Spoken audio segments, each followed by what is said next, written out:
me know. Just give me the thumbs up when you're ready. Okay, and welcome to the Essex Junction Trustees meeting for May 9th, 2017. Please join me for the Pledge of Allegiance. I pledge allegiance to the flag of the United States of America and to the republic for which it stands, one nation, under God, indivisible, with liberty and justice for all. Welcome everybody, and if you haven't signed in, please do so. First order of business, Pat, is agenda additions and changes. Yes and no. Yes and no. Yes. So this is our third meeting in a row. Third in a row. It's a Yes. precedent-setting It is. situation. It is. So, yeah. It just shows preparation and anticipation, I think. There must be. Yeah. Yeah. Great, fantastic. So we don't, now I want to make clear, we don't have to vote to accept the agenda because we've already accepted it just by posting it. So You have. we're not amending it. Fantastic. Okay, so on to the next piece of business, which is audience to be heard. Anyone in the audience who has a comment or question about something that's not on the agenda tonight, please, if you have something to say it now. Otherwise, we'll let you talk when we get to that particular agenda item. Hearing no one's out there, everybody welcome, so we will get on to the next piece of business, which is the public hearing on a proposed use of the One-Set Economic Development Fund. And this is the Trustees Economic Development, 1 penny on the tax rate. We are proposing to just tidy up the parking lot that Mr. Gabe Handy has so generously allowed us to use for public parking. We're going to put down a layer of hard pack and hopefully have a few extra parking spaces for folks for the village center. And then also to spend some money for the banners for the street lights. So that is what the proposal is, and we are required to have 2 public hearings before we can spend the money. What we are proposing is to take out, spend potentially up to $10,000, although we don't anticipate it will be that much. We're not sure how much it will be, but I had recommended that we do $10,000 just in case we overspent the budget of $4,000 or $5,000. Lori, you have something to add? 10 for both, or? Yeah, I'm a little confused, so maybe, do you want to talk about that, or now, do you want to discuss that now? What am I discussing? I have a Well, question. when I initially proposed the 10 grand, I wasn't sure how much to include for the banners, and I have subsequently learned, Patty said that it might be more than we anticipated at first. It wasn't clear if we were Well, I'm not sure we ever got a quote for the banners. Okay. We had been just talking, and I've missed a couple meetings, so I could be wrong. Okay, We were just talking the parking lot, right, and then the street banners got Right. thrown on top of that. okay.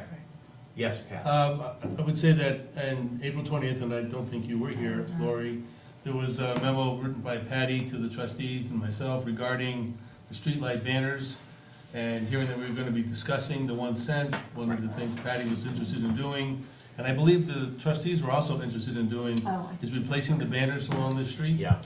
So Patty went out and got a quote, and the memo was a little convoluted in terms of the quote, but basically 86 banners at $38.50 and 20 additional banners at $27.50 comes up to $3,861. Mm-hmm.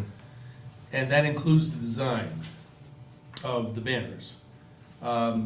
That would leave, if you figured $5,000 for the parking lot and $5,000 for the banners, that would leave about $1,139 for shipping or additional designs. When you had the discussion on the parking lot, the initial request was $5,000, but then the trustees felt that, maybe that's not going to be enough, not knowing what SurePack or those kind of costs would be. Yeah. So you bumped it up to $10,000, Right. and that's kind of how we got to where we are. And will both of these come back to us before they're done for final approval? Yeah, I'm not sure. I'm guessing that probably the purchase of the banners would. Okay. And I think Rick and Robin have been set to go for the Yeah, the parking lot would be great. I would I love don't the think that needs to banners. come back to us. I think once we're done with it, we're done. Okay. The only thing I said to, I had when Patty called me about this, I said, I wasn't sure exactly, since you were missing from that one, you were, I wasn't sure, because she said, well, do you want to just replace some of the banners that are there? Do you want to get a whole new design? And I said, well, you know, why don't we just go for the replacement? If worse comes to worse and we want to get a new design, then we won't spend the money, we can go through the process again. It's not that onerous, and it's not a crisis, so we could do it again if necessary. And I can also sit with her next week Yeah. and come up with some ideas if Right. that works. Yeah. Okay, Yeah. great. Okay, any other questions for the trustees about this? So, public to be heard on this. This is a public hearing. Anyone have any objections, concerns about, any questions about this? Yeah, Can I say something? yes, Greg, Where please. do you want me, up there or here? Right there is fine. Okay, thanks. My name's Greg Morgan, I live on Grove Street. And I think it's a terrific use for that fund, what's a capital improvement fund, right? It's an economic development. Economic Development Fund. Thank you, actually, that makes it even better from where I said. So my advice to the trustees is to use this money wisely. I read some stuff online, and I was even a little unclear that you were going to pave a parking lot for the handies, and you're not going to do that. I didn't think so. This won't be capital improvements.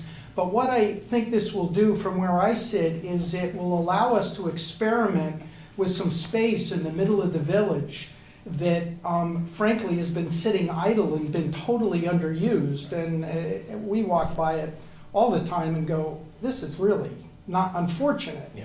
So I think it's a great investment of a little bit of money to test how this space might look and how it might be used and how it might help the village. One of the ideas that came up in that revisioning process that you all ran that I thought was terrific where the village design, oh, sorry, there's the microphone. The village was sort of built out a little bit, was the idea of pop-ups. I almost look at this as a pop-up, some idea of saying, okay, now if we have some parking and we have some space in there, how might it be used? Right. I love the village, but it can be so much more. And this gives us a chance to look a little bit at that. I would name a few things that I think we're going to see that this will feed into. One would be the Crescent Connector that's going to be coming up in the next year or two. The train station upgrade, the potential for a hotel on Pearl Street, the potential for senior housing on Park Street, right across from there. And then what you're going to hear about, I think, in a little bit is there's the possible use of that space for an arts festival, and the farmers market has looked at it over time. Those have all been issues, and I think this is a step in the direction of solving that. So I really encourage you to proceed with this, and thanks for taking it on. I appreciate those, they're good thoughts, thank you very much, Greg, I appreciate all that. And those are on target, that's kind of what we had in mind for wanting to do, is to Great. take advantage of it. Thanks. Any additional comments, questions about this? Hearing none, I will close the second public hearing on the use of the Economic Development Fund. And so I'm not sure if we now need to vote on this, or if that's just it, that we just proceed and. I would, speaking for staff, I would like to have you vote to authorize the staff to use $10,000, if that's used, if you're so inclined, of the 1% money for economic development, to proceed with the parking first and the banners second. And if there's not enough money for the banners, we'll come back for more. Okay. And I would also like to see that we have a plan for the banners before Patty buys them. Yeah. That's Okay, not just, so- not just go with it. Yes. I'll make the motion Okay. that we authorize staff to proceed with the conditioning of the parking lot and the purchase of the street light banners, and that's pending a discussion between Patty and Lori. I'll second that. Do we want to make sure to put an amendment in there to not exceed 10,000? I don't think we can. I think it just automatically, it's 10, that's all we're taking is 10,000. That's what the memo is. So we sort of put the limit on it before the hearings. But if we don't state in the motion a funding limit? Okay, I'll put that amendment, that up to $10,000. Sorry. That amendment. Okay, we good? Mary Ann, you good on that? Mhm. Okay. Dan, good? Okay. All in favor? Aye. Opposed? Great, thank you. So now we are on to the Chittenden Solid Waste proposed FY18 budget with Sarah Reeves, the general manager. I'm sure she's Ooh, I thought Sarah was here. No, Sarah is not here right now. Was she scheduled at? Yes. Quarter of? Okay, I'll Yeah, tell, she's got 5 let's minutes. proceed with old business, and when Sarah, if and when Sarah shows up, we'll splice her in. Okay, so we are proceeding to old business, and the first order of business is an update on the public works consolidation by town engineer Dennis Lutz. Welcome, Dennis, thanks for coming. Hi. Good evening, all. Oh, Dennis.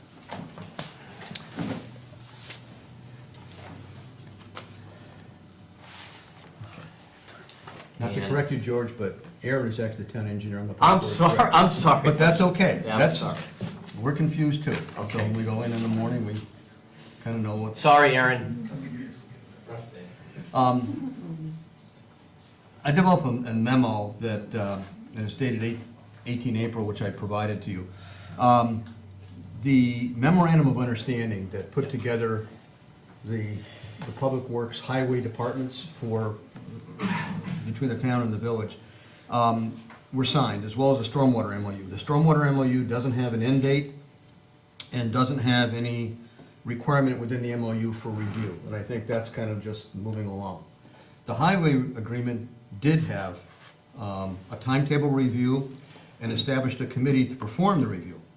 And the whole idea was to have that done in time so that as we went into this next budget year in the fall, that we would have an idea of where we're heading. And it really looked at, and I think there's a number of alternatives, and in the memo I provided 3 broad ones, and I get a little more detail, but one, to continue the present MOU, just extend it. A second would be to modify it. That MOU has got a lot of stuff in it that we said we were gonna do that I think we've completed that probably could go away. And then you could change the direction of where we're going, which is maybe a third one, or you could terminate it and just say, we've tried it for 2.5, 3 years, we're not happy with where it is, Yeah. let's kill it. I think that when we started out also, we talked about doing it, and I gave you a copy of the APWA Public Works Management Manual, which I think is a great document, but it really evaluates a totally consolidated department that's operating as a consolidated department, and we aren't there yet. We're not doing that. Yeah. So I don't think that's the tool that we want to use. And in that MOU, there was no definition. There was a definition of setting up a committee, of a timetable, but what's that committee gonna look at? And it was silent on that. I think it's important too that under that original agreement, and this is important, I do want to read it, it's short, but the Town Public Works Department will advise the municipal manager and make recommendations with respect to public works related operations in the village, but shall have no direct management functions within the village, unless it is determined on the basis of the integration study, which was in year 2 of the agreement, and agreed upon by both the municipalities, that the management and supervision functions will change. We never did that. We did the study, but we never came up to a decision in terms of how we're gonna do it. So I've kind of viewed my role and tried to stay in that role as making recommendations, Right, responding to requests that the trustees might have on issues, right. but not getting into the direct day-to-day running of the village's public works department. I'm not sure I want to go there anyway, Yeah. but that's really not my decision to make. I'm not the one that makes the policy. I think our job is to carry out what the 2 boards want as far as where we are and where we're headed. So I think that there's maybe a misunderstanding on some people's part that we've actually fully consolidated functions when we really haven't. And that's fine, because I think, and from my perspective, and I can't speak for Ricky in terms of the village, I think it's gone well. I think we've worked together well on issues. But again, it's a policy question of where we go. So I went back and I said, okay, how would you approach this from an evaluation? And the committee that was set up is 2 members of the trustees, 2 members of the select board, and a third party. Third party, I've given Pat a memo with some suggested names that they could use, you could use. I suppose you could add to that committee or do whatever you want. The whole idea was to have that third independent party from the 2 boards, someone with either municipal or public works experience. So they can look at the operation and say, yeah, they did this right, or, you know, they could have done better on these other areas. So I think the first question that has to be asked in this effort is, has the consolidation effort been successful, partially successful, or unsuccessful? And then you go back to what was in the memo. Integrating the village highway budget into the town's general fund budget. I mean, I think we're all aware we've done that. Yep. But again, we can provide data on how that was developed and how it's worked into the budget, and so you've got paperwork, that's easy to do. Providing the component elements of an integration study, we did that, we provided it to both boards. Reducing costs where such reductions are quantifiable, we can do that, we've already shown that, I think at annual meetings, we've gotten that data, we'll pull that together. Providing management or engineering assistance as needed or requested. Again, I think we've done some of that, how much, that's gonna be up to the committee to look at. Coordinating activities for mutual support, developing procedures and implementing tool for infrastructure management and operations, winter operations plan, et cetera, et cetera. Providing timely and quality public works services to residences, businesses in the town and village. That's a hard one. I can't really, I mean, we never had a pre-survey that went out to say, how do you feel about this? And then a post-survey that says, well, here's how they've done. So you can kind of compare apples and apples. So you don't have that. That's more a judgment issue, I think, on the part of the committee to say, does this work or not work? How does the public feel? What's the sentiment in terms of what members of the board have heard about how this is functioning or not functioning? And then any other area. So that's kind of the database that we could provide between Rick and I, you know, documents, here they are. And then, and that's fine. So then the second question is, if it's only been partially successful or unsuccessful, what contributed to it and what needs to be changed? Again, that's kind of looking at that stack of data and say, well, they could have done more, well, why didn't they do more? Or maybe they went too far in doing some things and maybe they should have done less. And then why? And that's a tough question to answer, but I think it can be done, and it may be that as this committee kind of looks at this, you may want to call myself in, or call Ricky in, or call somebody else in to ask that question. And I think we'll be honest, we'll tell you what we think has worked and what hasn't, and where we think some of the holes are, to be quite honest. I think both boards need to have that. Right. And then the tough part is, what are we going to do? And I say we, I'm thinking of that as the boards, not as we as Public Works. I mean, I keep going back to this, and I know it sounds like I'm preaching to the choir, but I'm really not. The board set policy. Whatever you set for policy, staff will carry out. But we kind of need to know where we're going next. So the first question I raised is, should the process be defined via revised or new MOU? Should it be solidified? Do you want to make structural changes to the organization? Do you want to solidify it? I mean, is that a charter change, or can you operate within the current charters but just define it a little different in terms of who reports to who and who's going to be responsible for what? So the real issue is this a temporary consolidation? Is it going to break apart?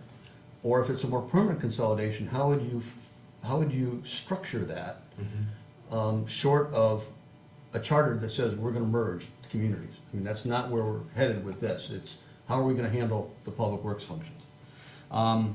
So what could be some of those next steps? And I've just listed a few that I've thought of and that we've talked about internally.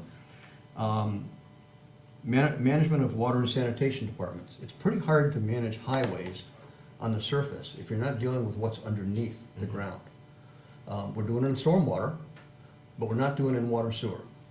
The rates in the village and the town, and I've given Pat a memo on this, are really far apart.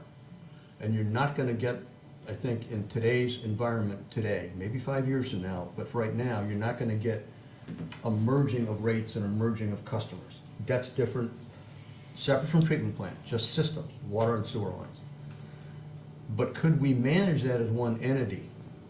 Meaning, there's a water break, and it's in the middle of winter, who helps out who? Now, we can do that now, and we would do that anyway, but do we want to formalize that? Do we want to get looking at each other's water department and the models and what works in the sewer systems?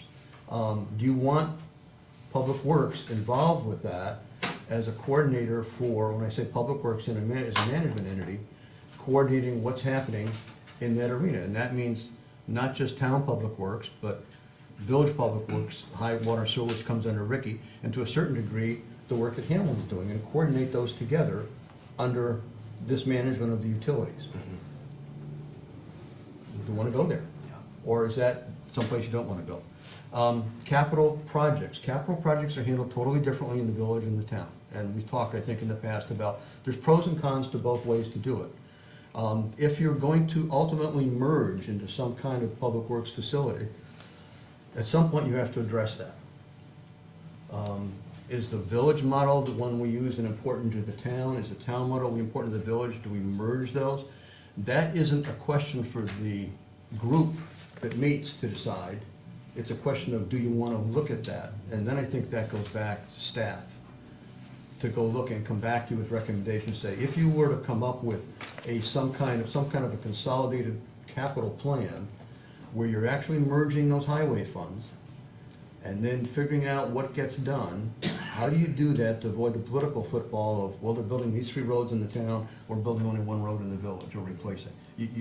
It's a big trap, Yeah. sand trap, Yeah. okay? But you gotta look, I think you have to at least look at that and say, do we wanna look at that as we head towards the future, or don't we? And if we do, go back to staff and say, give us a plan, give us something that we could work on, cut our teeth in to see if it's gonna work. Rolling stock is another one. We handle, our rolling stock is still separate from being paid for under one umbrella. And I know in some circles that's a bad word in terms of combining costs under one umbrella. But why not? I mean, I think we actually have almost exactly the same equipment in terms of makes and models and types of trucks. You know, why shouldn't we do some kind of a combined rolling stock? Maybe we shouldn't. That's, again, I think another public works director with the right people on this committee from the trustees and the select board could probably come up and say, yeah, let's look at that as well, or let's not. If you get to a point where everybody agrees we ought to look at these things and there's some real meat in where we could go, I think at some point, then maybe you have to look, and I'm not a big fan of this, but in the situation of the town and the village, it's almost important. Do you end up with a public works coordinating committee of some form? Because if you end up deciding down the road to lump these dollars into one pot and pick off projects, somebody's got to decide what comes first, what comes second, what's most important. Is it a road in the town, is it a road in the village, is it both roads in a given year? What do you bond for? Because ultimately it's coming out of the same town generic taxpayer's pocket, a village taxpayer and a town taxpayer. And so, do you want that kind of centralized, organized look at those things? And to do that, you almost have to have some kind of a joint committee that looks at those issues and comes back and makes recommendations that can then go to both boards, assuming you still have that form of government with 2 separate boards, to make recommendations on how you spend the money. Because if you ever got to the point of merging those funds and really operating them as one entity, if you don't have that kind of an organization, you're dead in the water politically, I think. I think residents will holler and scream and say, you're spending too much here and not enough here, and, you know, how come my road's not getting fixed, but theirs is? If you have, like we're doing now, working on the road plan in terms of what needs to be done first, looking at the village and the town, if you have a methodology that's fair, you could go through that and say, yeah, it makes sense to do these first and these second and these third, because they fit into an overall plan that a joint public works committee has agreed on is the right plan for the community. And the dollars are spent on the right stuff to get done in both communities along the right time frame.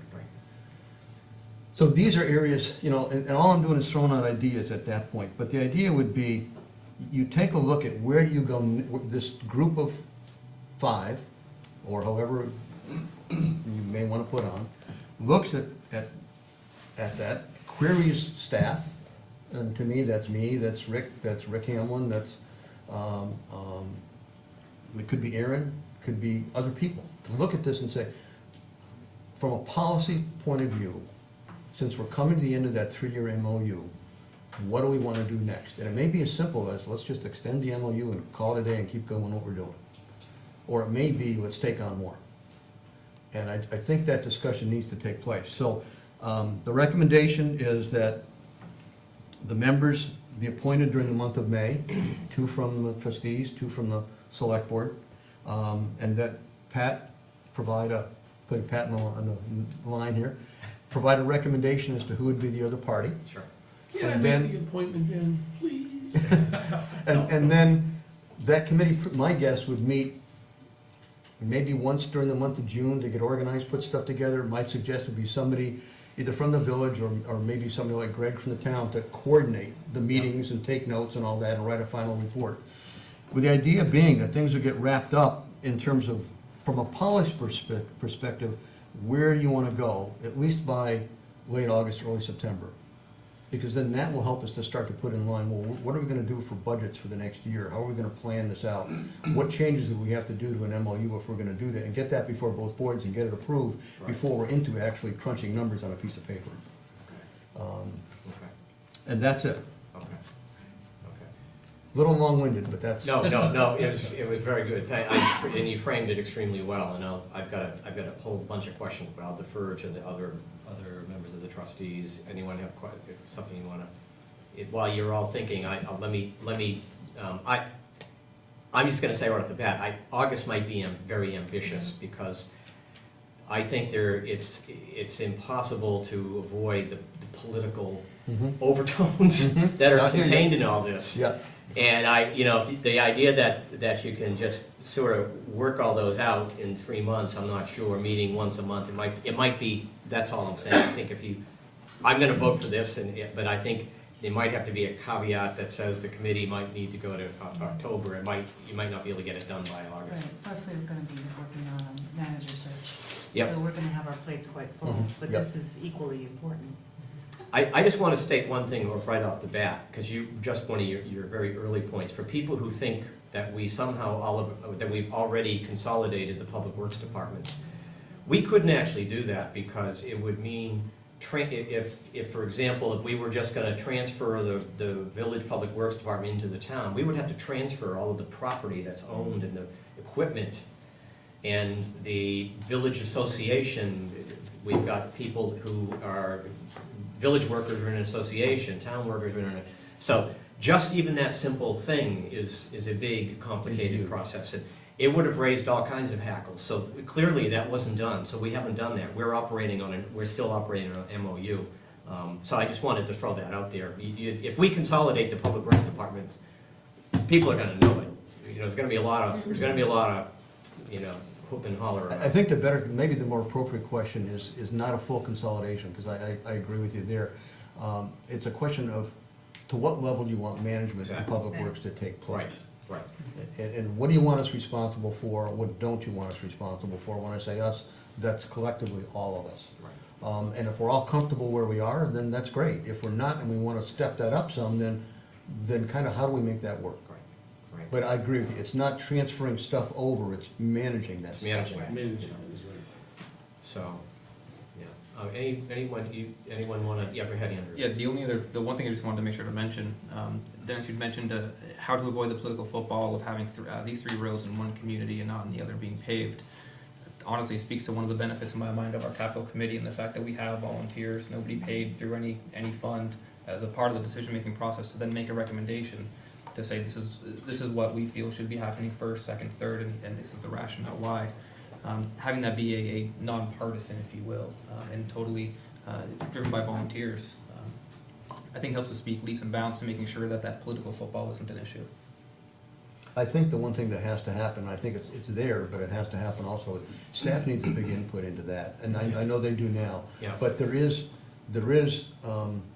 it's kind of like one step above that. That's, for larger capital projects, that's Mhm. absolutely true.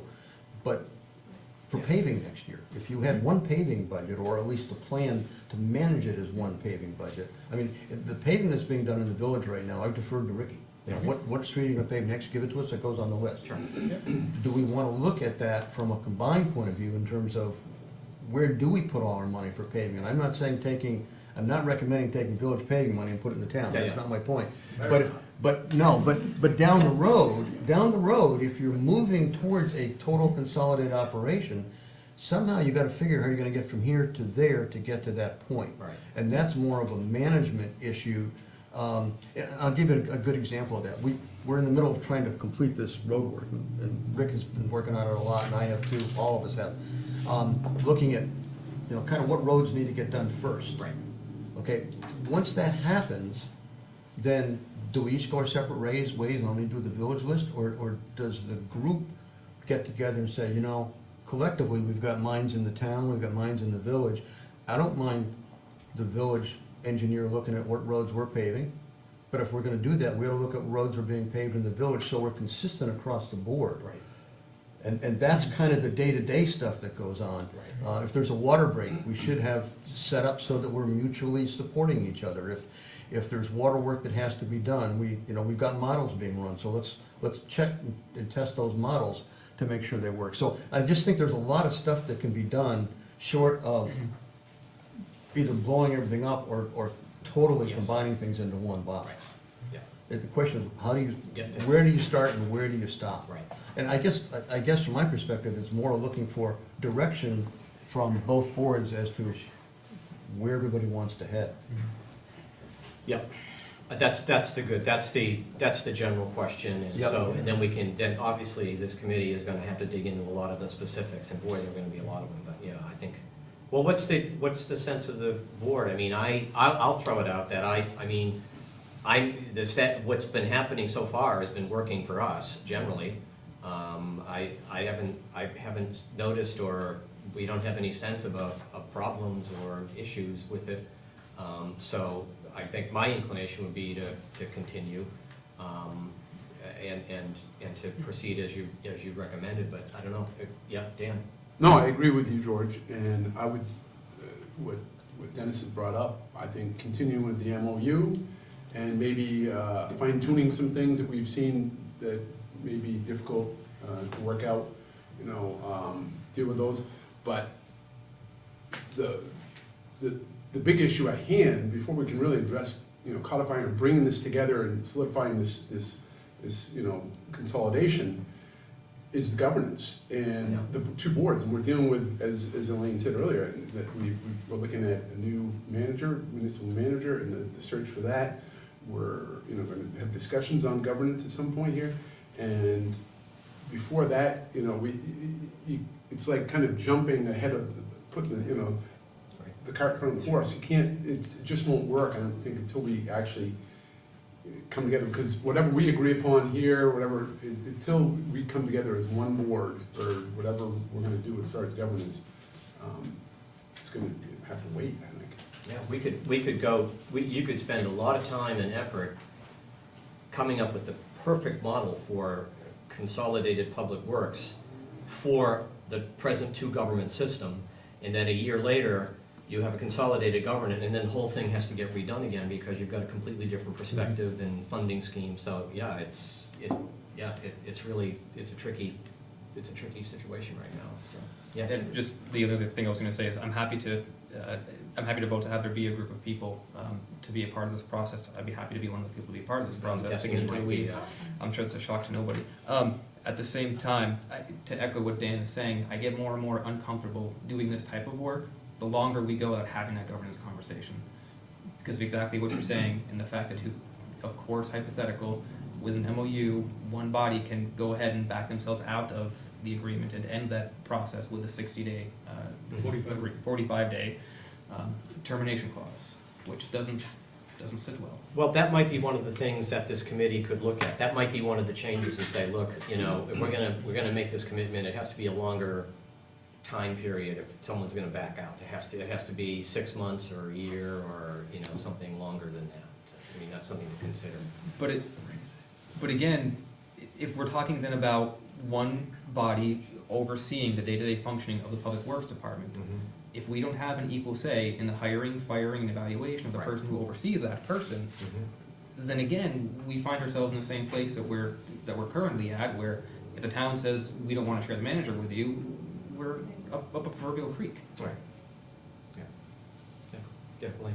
I think there might be a middle ground or a lower threshold there. If, I agree that we should probably go with just adjusting the MOU, extending it and maybe making some changes to it.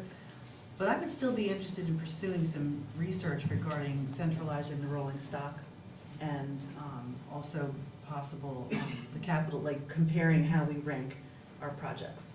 I think we could accomplish, at least analyze those two processes and make recommendations while the governance conversation is beginning. As long as that governance conversation is beginning.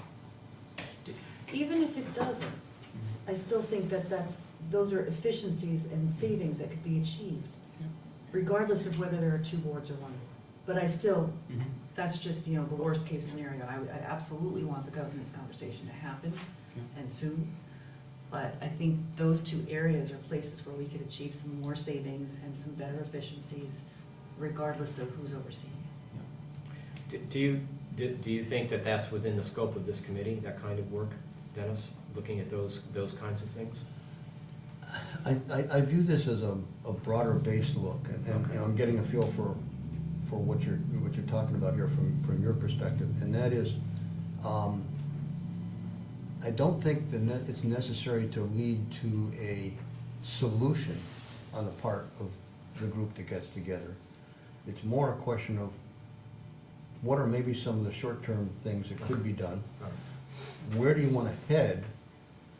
That doesn't necessarily mean that you're ever going to get there. It doesn't mean that, and again, the question may come up, maybe you want to look at the capital processes and how they're handled and how they're funded. There's another whole animal. We have 2 cents on the town list, that there's not the same animal on the village list, I don't think. But I think there's an advantage on the town side to that, where we can take some of those funds and pigeonhole them into projects, so eventually those funds build into a real project, so you're not bonding for things. Yes. And that may go out a long way. Yeah. I think there's an advantage to doing that. So if you do that, then how does that work into the village's capital committee? We don't have a capital committee. I'm the capital committee guy, okay? Well, unfortunately or fortunately, I manage all those pieces. Yeah. How is that good? Maybe good now while I'm here. What happens when I leave? I mean, that's reality is reality. So how do you maybe work some of those systems? Well, when you get done, it's not a question of defining. I think this group that would meet wouldn't define how to do it. What they'd say is, go look at it. If it's something you want to look at, go look at it. And if the end result is we're not ready to move to a centralized system while we're still talking about governance, then that's great, but then what do you want in the MOU? Okay. What do you want? Do you want an extended time frame? Do you want to change the relationship where it's advisory only? I don't have a problem with that, and I don't think anybody else does either. But we ought to I think the group ought to decide that if we're going to continue that, it's an advisory role only, kind of when needed or when asked, as opposed to being involved in stuff that, number one, the village may not want me there, or my replacement there, or need us there. And I think those are the kind of things, if you're gonna set another 3-year MOU, you wanna kind of establish Yeah. those Yeah. ideas of where you're headed, Yeah. and then give it back to the manager and the staff and say, work it, Okay. and come back to us, and take each one of these issues and come back to us with a plan and tell us, it's a great idea, but governance comes first, this piece comes next, Yeah. or down the road. Yeah. Just ask. Yeah, sure. Can I ask about the outside technical agent in the review committee? What kind of person would you recommend, or do you think would fill that role? I can tell you the general idea of what I gave Pat for ideas.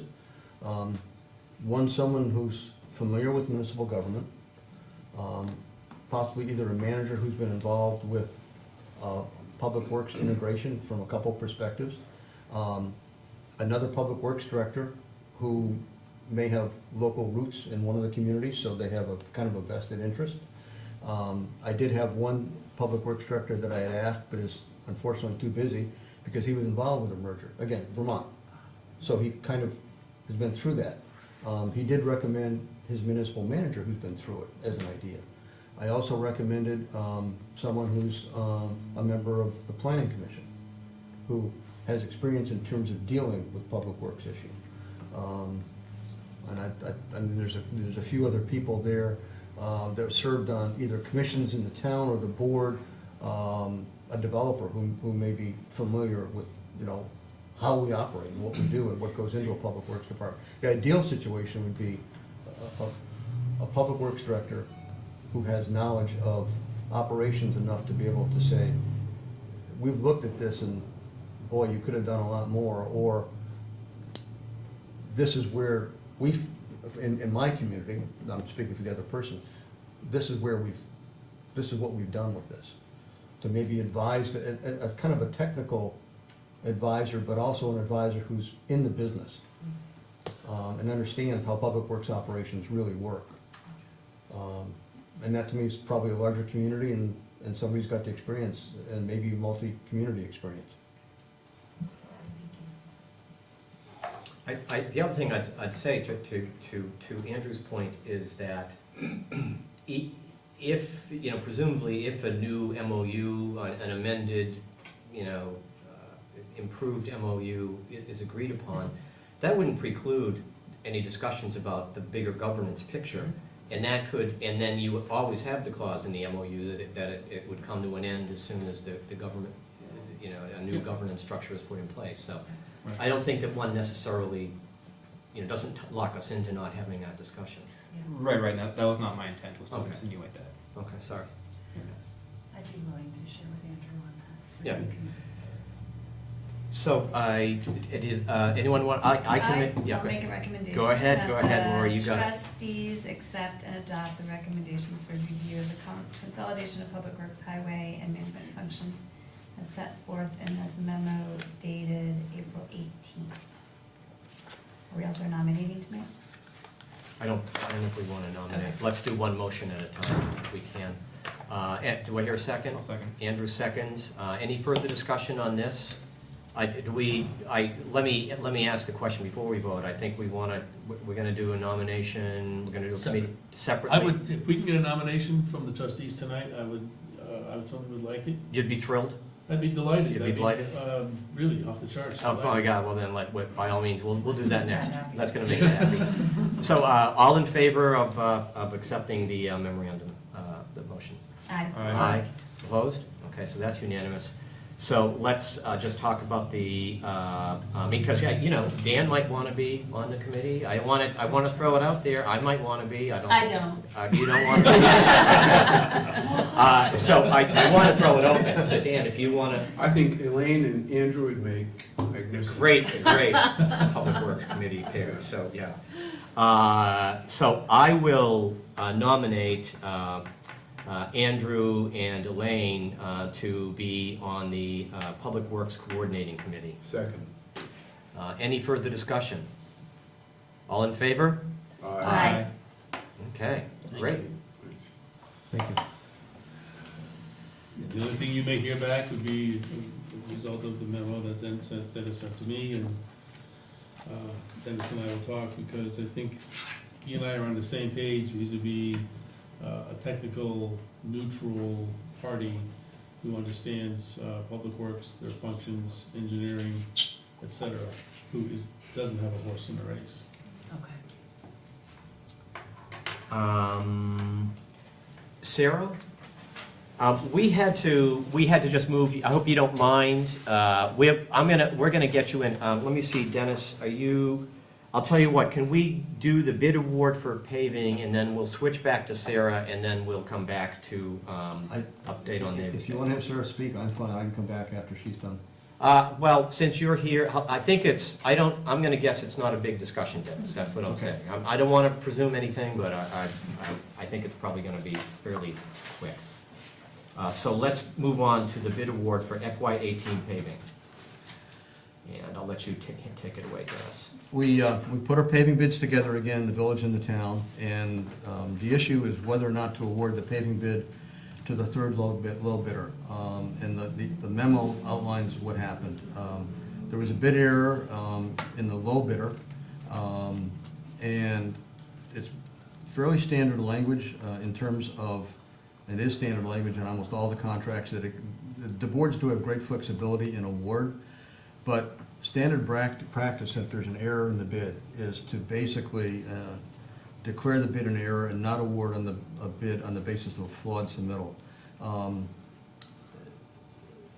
It's old school, but I think it's the integrity of the bid process is that you submit a bid based upon what's on the four corners of the page, and when you make a mistake in that bid, it is a flawed bid. And in my opinion, it's not a question of value judging whether you get more money off of that bid or another bid. It's really a question of was the bid in error or not in error. And if it's in error, our position has been historically all along is that the bid should not be awarded to a bidder that has an error in their bid. The second issue is a little more difficult, but we did this a number of years ago, and it actually was in last year's bid, it's in this bid, and it may have been going back a few more years. And that we have a paragraph that uses pre-qualified municipal paving contractors. We've had lots of small paving contractors who do parking lots and other stuff come in and want to submit a bid on municipal road projects. And we're talking about road projects, and they're much different than paving a parking lot or paving a driveway. And so one of the requirements we've had in there is that they have to come to us before the bid and demonstrate that they have experience in doing paving projects. And in this particular case, we had a new bidder this year. It's a contractor, who's done lots of work, and it's a fine contractor, nothing wrong with him being a contractor. But he did not come in before the bid and ask and provide us his qualifications. Now, we got information after the fact that I provided, I think, in a memo where the company has, hired employees, bought new equipment, but they have not done municipal paving. They've been awarded, I think, one contract so far from the state. They're on the state's bidders list. But again, it's pretty clear in the invitation to bidders that they had to come in and demonstrate to me that they were qualified, or to me, to the town, and to the village, that they're qualified for entering into the bidding process. And this wasn't done.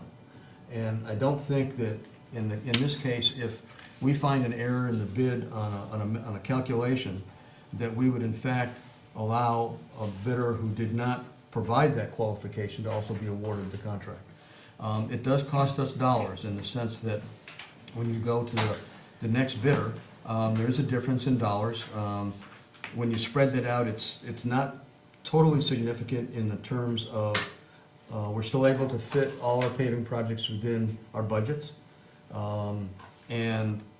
But it is more than the other two bidders. Yeah. But it is a qualified bidder, and I think in this case, and I did talk with the town attorney, and he basically supported that, saying that you need to award it to the most responsible bidder who bid, and the staff's recommendation is that we award the paving bid to ECI. And that's a recommendation that the select board and the trustees concur with. We have not been to the select board yet. This came in after their last meeting, so Aaron will be going to the meeting next week. I'm gonna be on vacation, I'll be gone, but he's gonna bring it to the select board, and basically both have to concur. Okay. Trustees, any questions? Any questions? No? Okay. Do I hear a motion? I move that the trustees concur with staff and award the FYE 2018 summer 2017 paving bid to ECI of Williston, Vermont. I'll second. Let me just add for the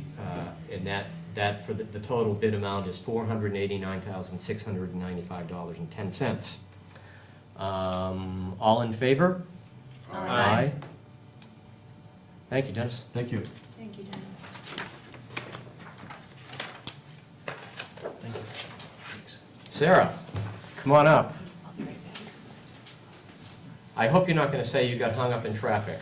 We just don't want to hear that. We know that that's a good excuse, and we understand, but we're tough here with traffic. Yeah, no, actually, I am due at 3 locations Oh my today, God. so I Okay. got hung up in my first one. All right. They got stuck in executive session. All And I right. don't think I'm gonna make my third one. It's okay. It's okay. All right. We'll do what we can do. Thank you very much. I appreciate your time. Absolutely. And my name is Sarah Reeves. I am the new general manager for Chittenden Solid Waste District. And I'm here to present the budget as approved by our Board of Commissioners on April 26th. I'm happy to tell you that the financial outlook for CSWD does remain strong. The budget is higher than last year's because I asked our team to actually give me a realistic budget.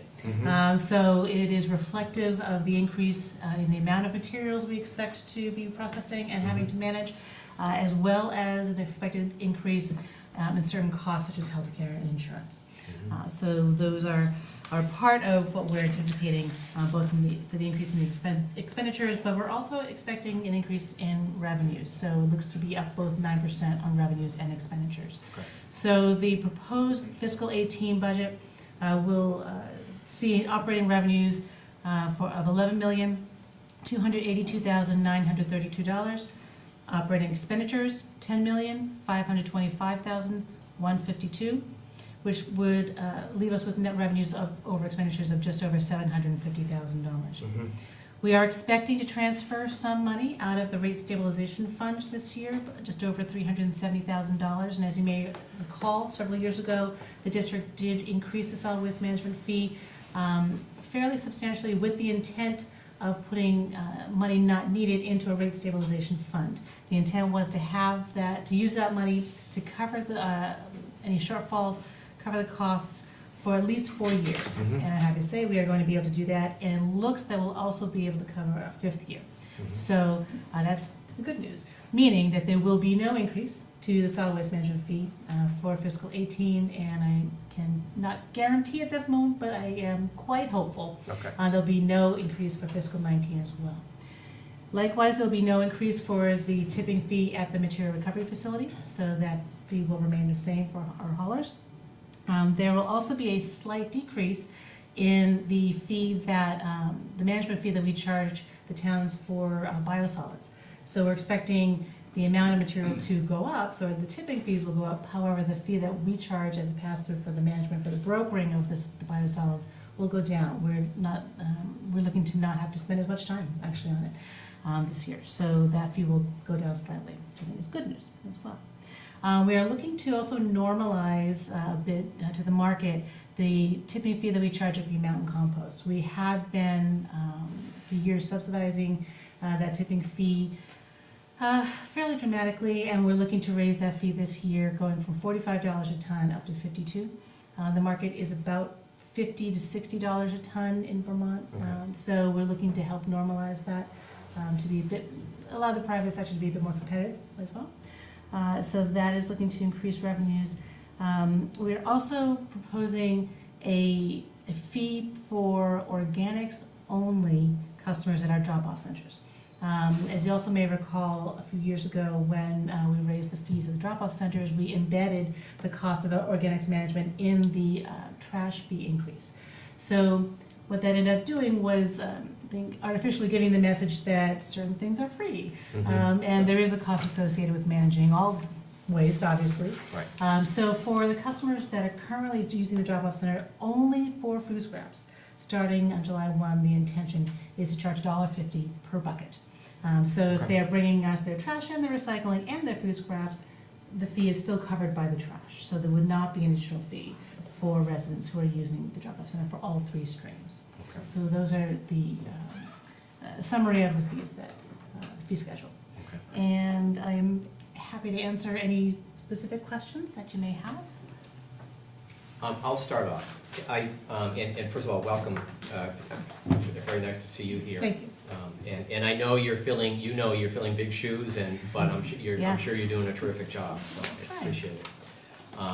The one question I have is regarding, and I haven't kept up, and so forgive me, but legislation on I know that the goal for processing organic waste, food scraps, where is that? And I know this is a hot button issue, and you've probably been down to Montpelier a bunch of times, and I'm guessing this is not the first person to raise this question, but if you could just sort of update us on that. Absolutely, and your question is very timely because just Friday, actually this past Friday, The legislature did pass an amendment to Act 148, it was actually tacked on to another bill, Okay.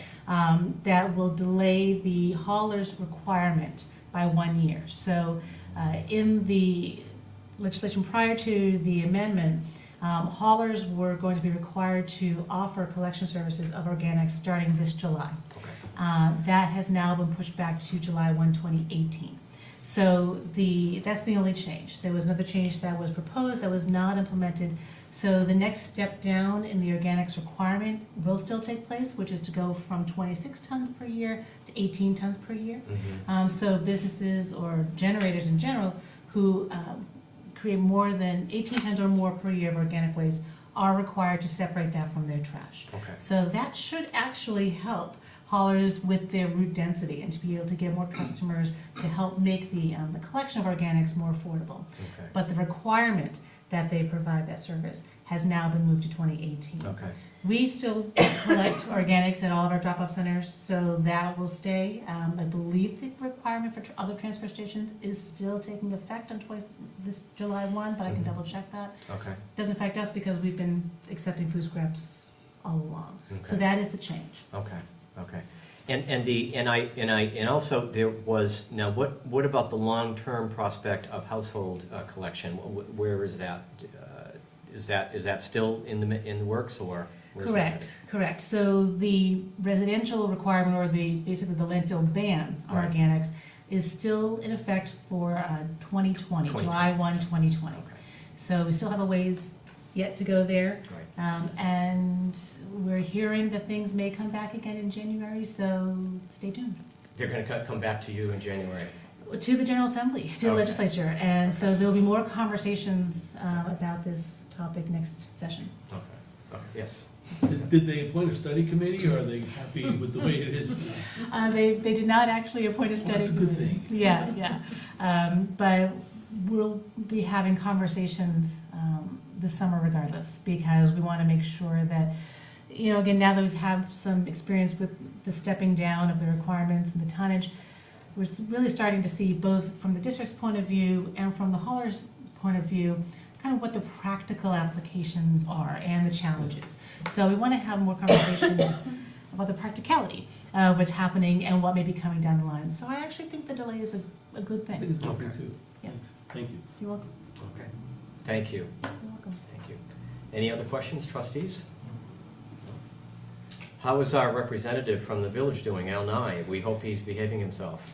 Well, hardly, but Mr. Nye is an excellent He is, commissioner. he is, Al's a great guy. We're he's- very proud to have him representing us. You should be. He's fantastic. Yep. He brings a very, very good, again, practical eye and voice. Yeah. He is not afraid to voice his opinion, That's right, and it's welcome. That's right, It's a Sarah. needed voice. all right, all right, all right, Don't tell him that. all right. Any other questions? Everyone good? Sarah, thank you very much for coming. Thank you, and I'm not sure if it's on your agenda for action, but if you are so Oh. inclined, we would appreciate approval of the budget, or if you need to take another time, you do have No, another. we're very happy to do that. I will make a motion that we approve the FY 18, CSWD FY 18 budget as presented. Second. Any further discussion? All in favor? All right. Aye. Thank you. Thank you very much, I appreciate your time. Thank you. Thank you. Okay. So now we're going to switch back and to an update on 2017 Neighbors Day, and Darby and Stephanie Talene. Come on up. Yay.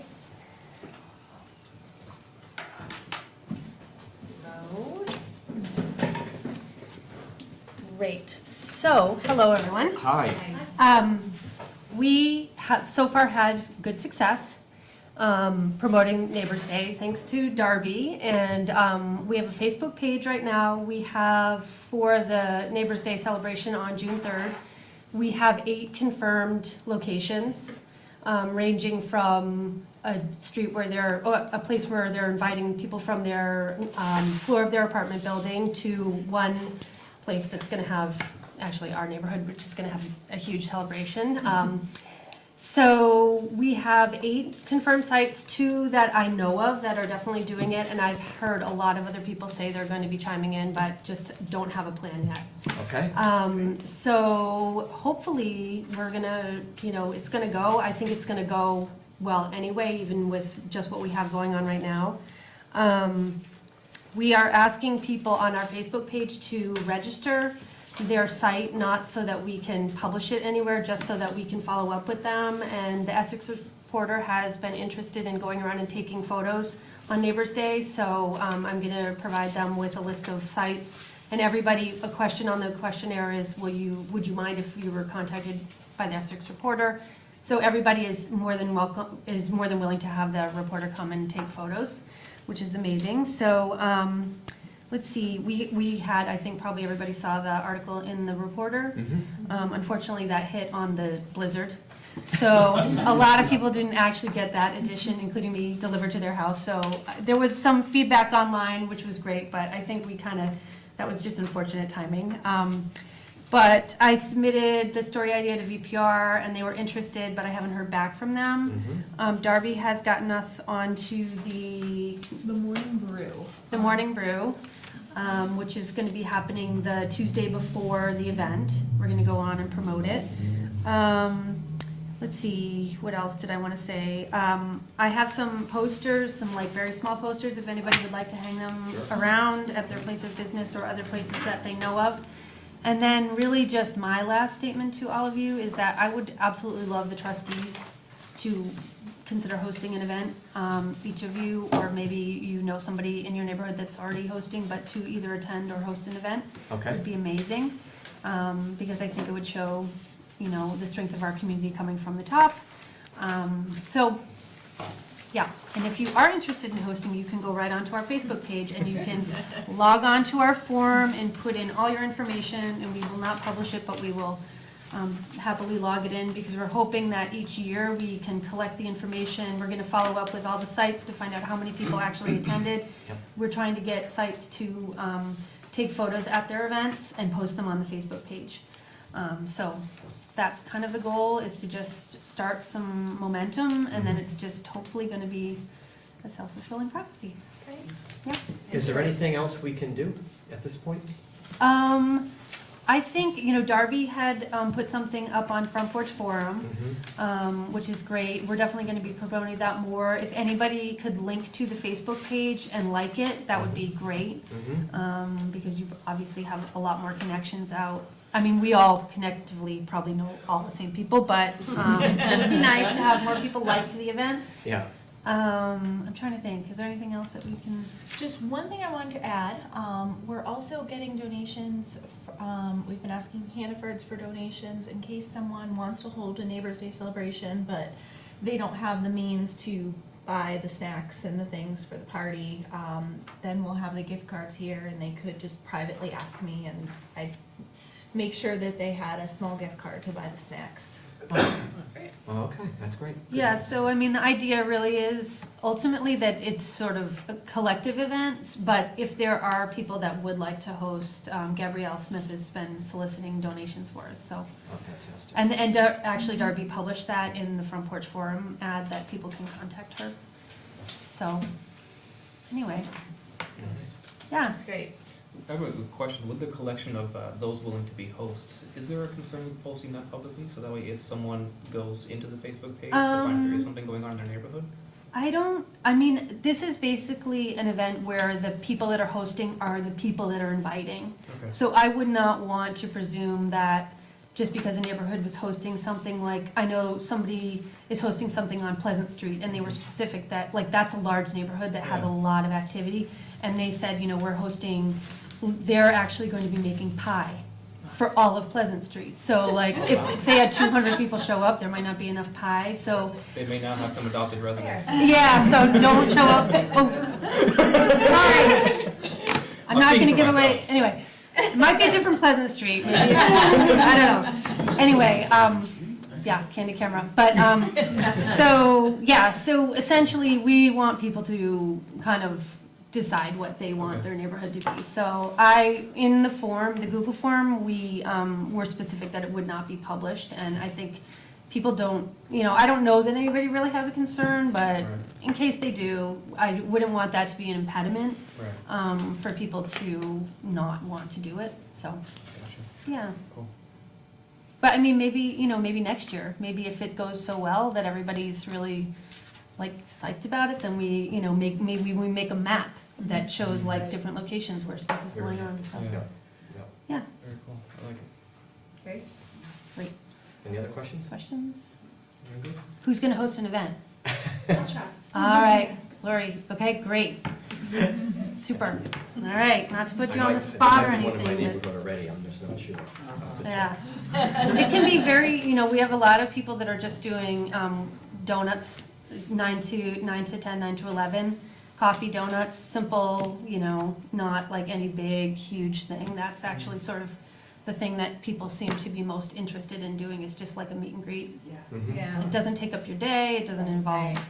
hosting a lot of food. That's a really good idea. Yeah, Hal, yeah. Did you have a question? Well, yeah, just kind of a statement, if you don't have a neighborhood, but you like what they're doing, can you just sort of drop in? Is that an acceptable thing? If you're Well- not a neighbor? I mean, we've I like said pie.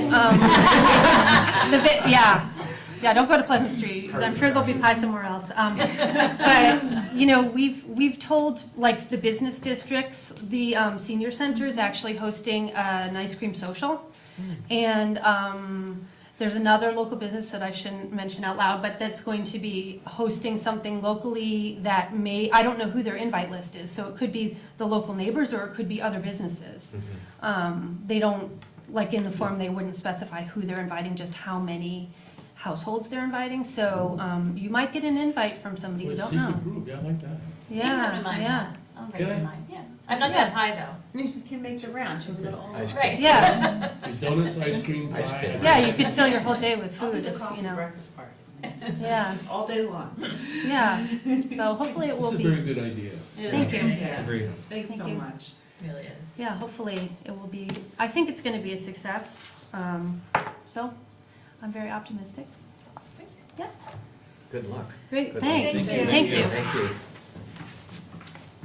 Okay, and one more item in old business, and we are on to adopt the revised FYE 18 capital reserve plan. Lauren?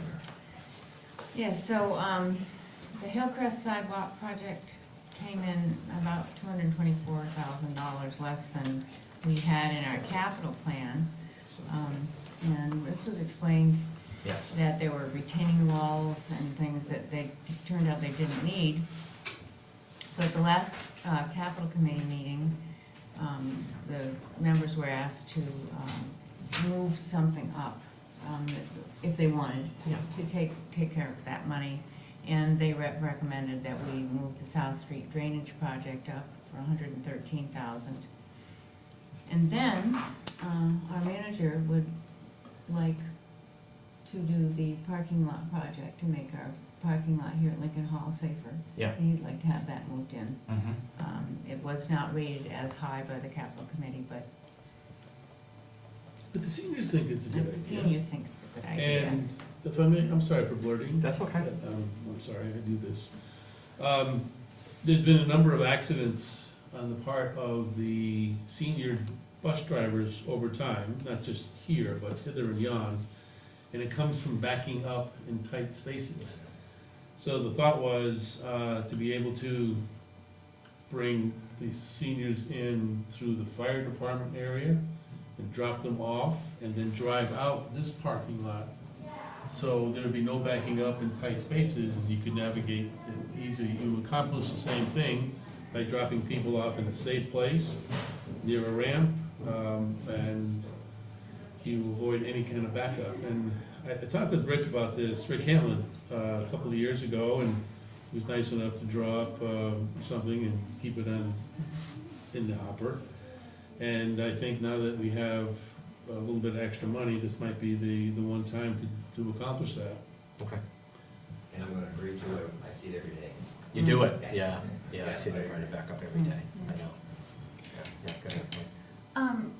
I need some help with this, because I'm looking at, we have $224,000 of saved funds. Mhm. So we're gonna use $113,688 for South Street. we're gonna use 42,088 for the parking lot, and then 21,791 for the projects not covered by bond money. And when I subtract all those out of the 224, I get $46,433 left over. And yet we're saying that it's gonna cost us an additional $39,705. No, that's the new project, the $42,000 project that moved in, that wasn't on there at all. So Right. that's part of it. It's been, but we've also reduced costs on some of the projects. We just had them re-estimated. So the additional cost, the South Street was in FY19, it's just being moved back. Right. So it's gonna be a little less because we always escalate it. Mhm. So the additional to the plan itself turned out to be about $40,000. Okay, it just. I know, it doesn't, The math doesn't work I out at know, all. I know. So I'm not understanding this at all. I mean, I get what we're doing, but Don't I'm not understand comfortable with. What's your finances. objection, what is your Well, it objection? just, I mean, it seems to me like if you take the savings from Hillcrest Mhm. and you deduct from it the projects that we're adding in, Mhm. there's still $46,000 left over. But we and didn't add in the South Street Danish project, it was already in You there. just moved it, right? All we did was move it. I understand that, Okay. but you're saying that you're gonna use the 224 to cover the cost of the South Street project, moving it from one year to this year, right? Yes, Okay. yes, and then the committee decided to just leave any other leftover money to accumulate for bigger projects down the road. So we're only using the 113. Okay, so why would we do that? Why would we take money out of one fund when there's more money left at the, or do you? So so in the capital committee, we recommended not doing the Lincoln Hall parking project. As well as I'm seeing in here so we didn't recommend doing the parking lot improvement, largely around the projects that are ranked higher, that we as a committee felt were more important than the senior parking issue, are at a cost where at some point, we just need to save some money so we can get these projects done. Where every penny we had felt really mattered to try to spend as little as we, or not spend as little, but to save when we could save, so that way we then don't delay further projects Mhm. that again, had ranked higher by the committee. Because we felt that they should be done before the parking lot gets done. So wait, maybe, can I try asking it a different way? Go ahead. Yeah, go for it. So the South Street, if you add the South Street, the parking lot, and the revised capital plan includes a cost of $21,000 to cover the bond, you have $177,567 for those three projects. So so that means there's approximately 46,400. 46,000 left over, yet it's costing us 39,000. Because we've added projects in. We didn't, the South So Street. this is not everything that's added in, this memo here. This is everything that's added in. The South Street drainage project was already in, so it wasn't added in. It was just moved. It was just moved to take up that money. Okay. Then we added in the parking lot. Mhm. We added in 21,000. We reduced the cost of the South Street drainage project By moving. by moving it up and by a new estimate. Mhm. So all in all, it just came in $40,000 more than what we already had in there. When I shuffled all the pieces. So if you look at, what's left over, you're gonna have 95,000 left at the end of FY15. I believe it was about 40,000 in the other plan. Because of the $224,000 that we were taking out of it. If you'd like me to, I can show you the math. Not right now. If you wouldn't mind. I wouldn't mind. Make me feel more comfortable. I will. Because I'm just not getting it, and Yeah. I apologize. And I know that in all other respects, you're always completely on the money. I just want to see it more clearly. I'm Okay. sorry. That's fine. So I think part of it is, so the way the cost is written, is the additional cost to the village of these two projects and the covering of the bond projects compared to the currently adopted capital plan is Right, so I 39,000. changed some things. I had to change some things because of recognizing things that have happened. Re-estimates of projects and things like that. So I will do the math for you and get it to you. Can I ask a question about this, about doing the math? How long would it take you to do the math? Yeah, I don't wanna. Would it take you, No, like, if not we... very long. I did the math. Yeah, so- let me just, like, what I'm trying to say, Lauren, is that we could skip along to another couple of things in the agenda while you do the math, and we I could, don't we have could table all this. of the pieces of paper here. Okay, to do okay, the never math. mind, sorry, okay. It's just a thought, sorry. I just don't want So to, was there a, I'm sorry. yeah, go ahead, Pat. Was there a starting dollar figure, I think is part of the problem? Yes. There There was a starting dollar figure. Which is not 224,000? Right. No, It was not that. no. Okay, so there was a starting figure, and then there was some pluses and minuses as they were going through the projects.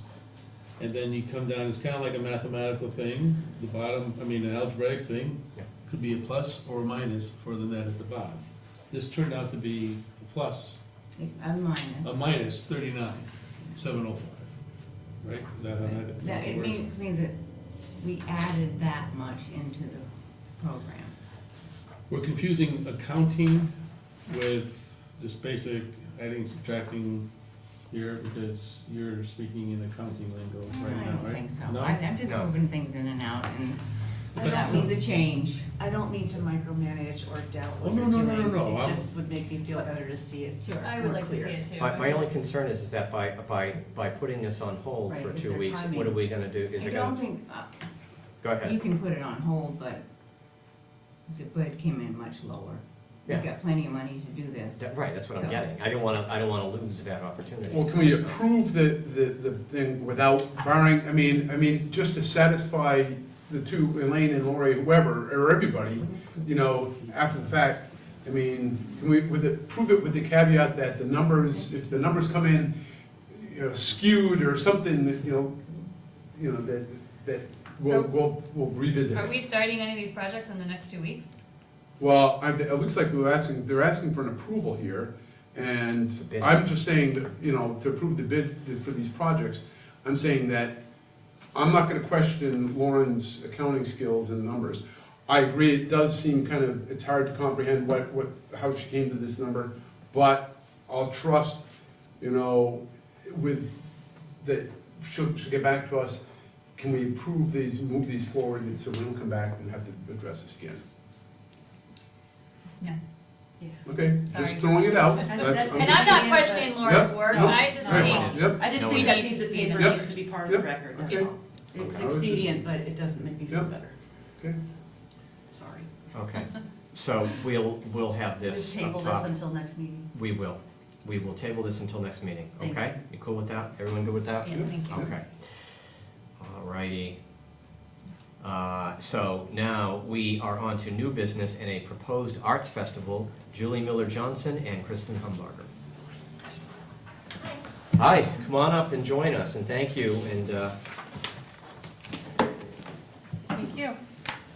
welcome. Thanks. So I'm Julie. Yes. This is Kristen. And together, we have been working over the last couple of months on sort of a fresh, new take on an event for the village. And I want to sort of back up a little bit and just give you a little perspective. I have been the market manager for the farmers market over the last year, and I've been doing some economic development work in the town. And so I've sort of begun to see some economic development opportunities in the village, and especially given that the farmers market in suspense has created sort of an opportunity to sort of take this time and think about doing some things differently. Right. And so that sort of dovetailed into some work that Kristen was doing at the Essex Hub over at the E2 building. And together, we sort of came up with this idea to create an arts festival in the village in a way, it would be in an art hop style, so very much like your train hop, but with with an art focus. The idea is to really to honor the history of the village. So the Steam Fest, right, is a play on words of both the steam engine, the train, the history of industry and innovation through the train, while also celebrating, the education, the industry, the technology, and the creative resources we already have in this community, and sort of pulling them together in a dynamic, engaging art festival that really sort of elevates everything that we've been trying to do in so many different ways in the village into one sort of well-coordinated, consolidated event. So it's a two-part thing. We would do Friday night, September 29th, as the Art Hop. It would be an all-ages event in the evening, encouraging everybody to come out and experience sort of two-dimensional, three-dimensional sculpture, interactive art, maybe projection art on existing buildings, walking through, using empty storefronts, upstairs empty building, office space, existing businesses, open parking lots like the Handy Triangle, or the old farmer's market location, or maybe the municipal lot. Really just a whole range of things that are indoor, outdoor, and fun. And then we would also have an artist market to give sort of that market feel that I think people sort of miss with the farmer's market, but it would be a different take on it. It would also be a juried art event, so that will ensure the quality of the art that we would bring into the village. Now, day 2 is a little bit of a little extrapolation of that. We have met with the executive director of the Vermont Maker Fair, and he's interested in what we're doing, and so we have a proposal to include them for a Saturday daytime event that would really invite families to come and experience sort of the hands-on nature of the maker movement. I don't know how familiar all of you are on the maker movement, but the whole STEAM and maker movement is something that I think Vermont and Essex Junction is just sort of wading into, and to be able to create a free, open to the public opportunity for our community to experience the Maker Fair in our community is a great opportunity. So day 2 is like hands-on, everybody's welcome. The difference really between day 1 and day 2, other than time of day, is that the Maker Fair, the people who are presenting, they tend to stay with their exhibits and they explain it, and so it's a little more of a show and tell, where the art festival is more of everybody experiences it in their own way. So this is our proposed sort of 2-day event. You want to? Yeah, also on the second day, we would coordinate a speaker series of artists and other people in the STEM fields whose work is influenced or explored through the avenues of art. So we have a couple of potential speakers who are internationally known for either art and or media disruption. So looking at how does technology and how does our experience and aesthetics of technology actually inform how we invite people into those fields. So at another level, besides the art festival level and the maker movement level, we're also actually kind of weaving the concept of the STEM fields in presenting this in a really disruptive fashion through art, experience, and aesthetics. And one of the other sort of fundamental pieces is we know that attracting girls into these fields is really important. And part of the work that we're doing through Essex Hub and for the community of women in business is to understand that one of the ways that you attract girls into these fields is not to tell them that they can do it, but to show them what they can do with it. And that's experiential, it's aesthetic, and it frequently has to do with the artistic aspects of these things. So I think that's just the continuation of the conversation.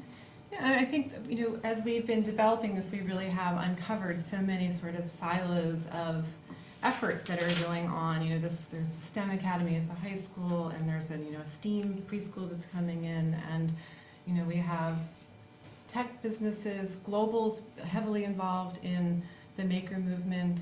And so we have these disconnected pieces, and this is really this great opportunity to you know, give our students in the schools a chance to sort of show their work, to get, you know, our major employers a chance to be present and visible in our community, and all connecting through this fun and engaging festival. We've also talked to some of the schools about seeding ideas for students to work on projects over the summer. So it doesn't actually require the schools to participate curriculum-wise, but it does allow the students to sort of be able to showcase something that they've continued on over the summer.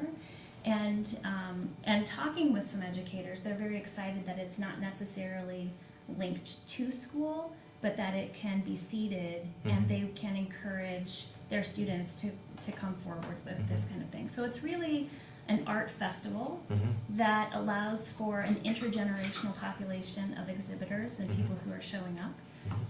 It's relational in terms of creating more community for the community, but also engagement with the businesses in the community that are the innovation and industry businesses that can showcase and who can support showcasing the work of artists in their businesses while simultaneously creating an opportunity. That's kind of what an art hop does, right? Like, it's an arts and business association. So the artists are showing in the businesses. That pulls people to the businesses, see what the businesses are about. And this, because our call to artists is actually calling specifically for artists whose work incorporates or explores these particular areas of science, technology, engineering, and math, which almost all artists are actually working in those areas, but unless you're an artist, you might not necessarily know that those are the issues that they're exploring. So it really combines a lot of really cool things that are happening and have historically been supported in the Junction. And we forgot to mention that the theme is the art of disruption, and the choice of that language is really about, we want to disrupt people's expectations for what Essex Junction is all about. We really want to broaden our image beyond the scope of just the village. Yeah. Nice. And we see this as the potential pilot for what could be an arts and business alliance going forward in the community. I think there's been a lot of events that happened in the community over the years that are very much sort of, you know, parties that we throw for the village, that this is an opportunity to really have a more strategic focus in the events and to bring art into it. Sort of, it automatically brings in sort of all ages and all walks of life. Also, I just want to point out that I have had a business in Essex Junction for 2.5 years in 2 different locations, and I've participated in 3 of the train hops, and I want to make sure to recognize that part of the generative force of how I've been thinking and how Julie and I have been thinking about this is that this could potentially sort of capitalize on all of the work that the train hop has really generated over those many years it's been happening, only a few of which that I've participated in. But it could potentially create a little sort of an elevation of that same concept, which is really something that I think the village has invested time and energy in. And so we're kind of looking at, like, what could the evolution of all of the work that's been happening in that aspect maybe sort of become broader, bigger, deeper, wider. And it has informed sort of how we think about this idea. So that's the idea, and we are coming to you because we would like your support. So, I mean, on the most basic level, it would be very difficult to carry this out on the village streets without having some support from you all, from just the standpoint of, like, public works and making sure we're allowed to plug into certain outlets, or it would be great to be able to borrow some tents potentially. We would love to be able to use Darby's services, but we would also really like some financial support, and so that's part of why I'm here. Go ahead, go ahead. Well, I'm just curious, that the documentation we received about this doesn't have any information about finances. Right, Yeah, but we have that information for you. Okay, because if you're gonna request funds from us, we kind of need to see what you want. Yes. That's fine. Yeah, I did not know that I needed to prepare a budget for you. We do have, I mean. If you're not prepared for tonight, you can come back. Yeah. I mean, absolutely. you're not, let's give me like are we talking 6 figures, 5 figures, Well, let's General just, ballpark. let's just cover like the overall festival. We have multiple revenue streams that we are Sure. looking to bring in. We are having the stream of the hosts to Mhm. show the work and also of the artists. So we have a certain amount of money that we think will come in through that, Mhm. depending on the number.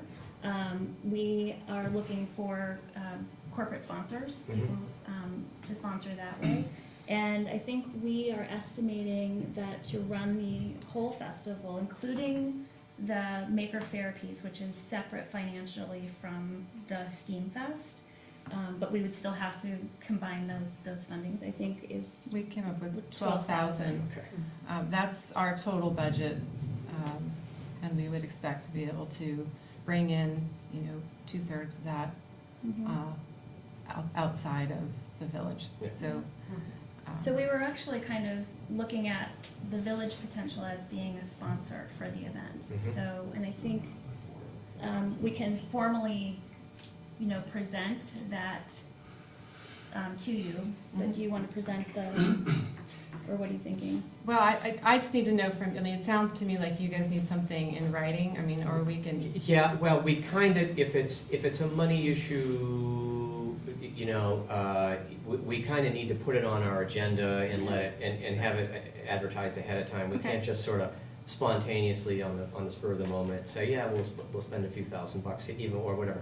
But that doesn't preclude us from doing, discussing this further with you right now. That's great. And giving approval for the concept right now, and doing other things for you right now. That would be great. Including Darby.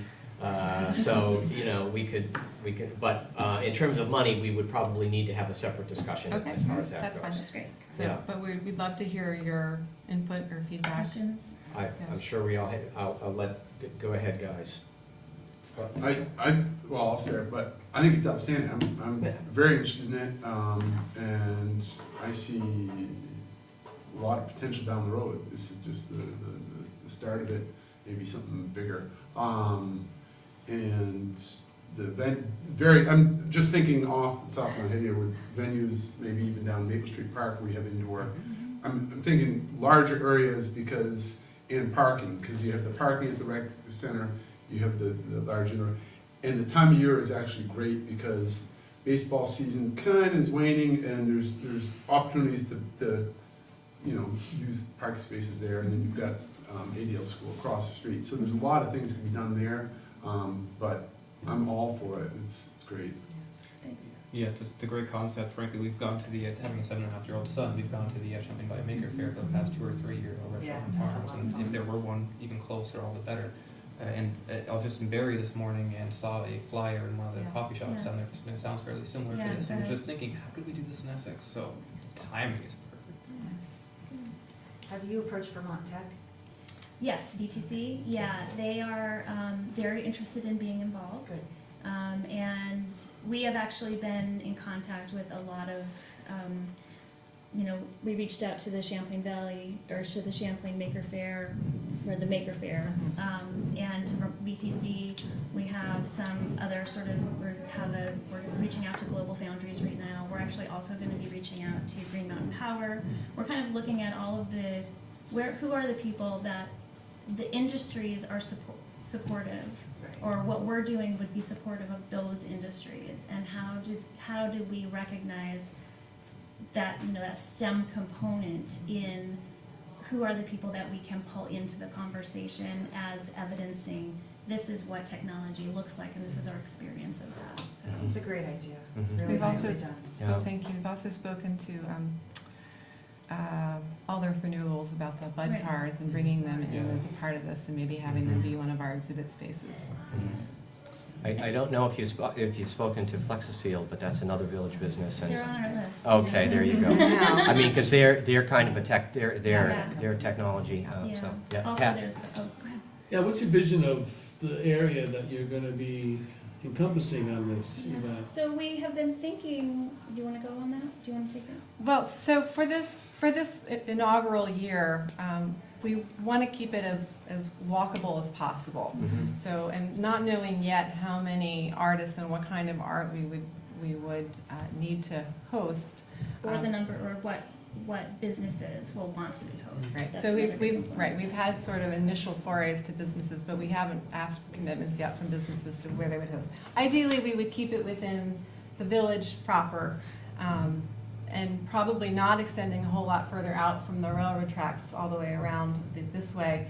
Although, you know, I would love it if we could get it big enough that we could get people, you know, working their way. Well, you know, the other side of the railroad tracks, like, what's that, Flexiseal and the Mason Brothers parking lot, I mean, that's, I've included that inside the railroad tracks.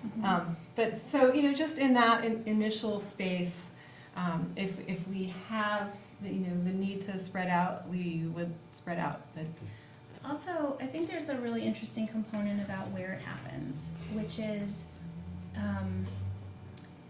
there are all of these industrial spaces that we're looking at as potential event sites, and that's an important aspect. And while we may want to do some things further out, like in the parks, which would be fantastic, what we're also trying to do is really bring an eye to what's going on in this area. I mean, I just want to say this because I have to say it, but I don't live in this community. I live in Underhill, and I've chosen for Essex, I've sort of adopted Essex as my home because I love it. I love the Junction. And what I see in the Junction is a huge amount of potential that's just like a dusted over gem. And I just want to sort of dust things off and highlight and say, here's a gem up the Junction, and here's a gem up the Junction, and here's a gem up the Junction. And to sort of really create opportunities for people to see these spaces with fresh eyes in a new way. And pulling people into this contracted place, and we create a night that sort of delights, it sort of shows up like a field of fireflies of crazy technology and cool things happening, is a really important way for the community and for the broader community who don't necessarily do anything except for drive through Essex to sort of see itself and to be seen in a different way with new eyes. So that doesn't really answer your question No, about. that's okay, I think it's That's a great. phenomenal thing. But from a practical standpoint, what are the potential revenue sources that you are thinking of? You said you're gonna try to get donations, but So, well, anything else along the way for the festival that you see as a way to raise money? we will charge artists to submit their art to us. Yes. So that's, That's why you're using a juried art thing? well, we have to control what comes in anyway, so people have to submit their art to us. Like, it's just not like Just for anybody the can hang it up. administration of Right. being Yeah. able to process the number of applications that we anticipate to get. And likely, also artists who want to sell in an artist market, so like, jewelry makers, whatever, who Yeah. have things that, they have to pay to have a stall at the market, Okay, good. or at the festival. And we also would encourage, and we're asking businesses who want to exhibit to also contribute to that for A obvious small reasons. fee to host the art so that our businesses are invested in and help to market the event. And put them on our map so they show Yeah. up, right? So those are our revenue streams, and then there's sponsorship fees, and most of the money will come from sponsorships. Yeah, at this point. Thank you. Thank you.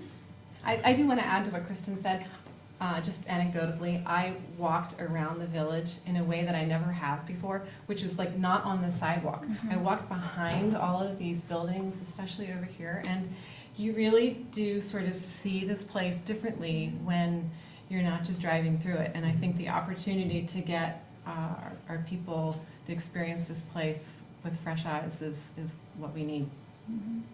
You're preaching to the choir. Well, hopefully we can create an event that actually will do that. I mean, Yeah. and I think, everyone knows what the art hop is like. Yeah. And so if we create something in the village that has that energy and that feel about it, Mhm. people, there'll be no way that people can't walk through the village and see it differently. Fantastic. Excellent. Well, I don't want to keep you because you've very, very graciously sat through our meeting, and I appreciate the energy. I'll say I'm getting the sense that we're all very much in favor and very supportive of this and what we can do. It sounds like you're still kind of in the formative part. No? Nope. You're really far along, so I don't. Well, we're creating a website now.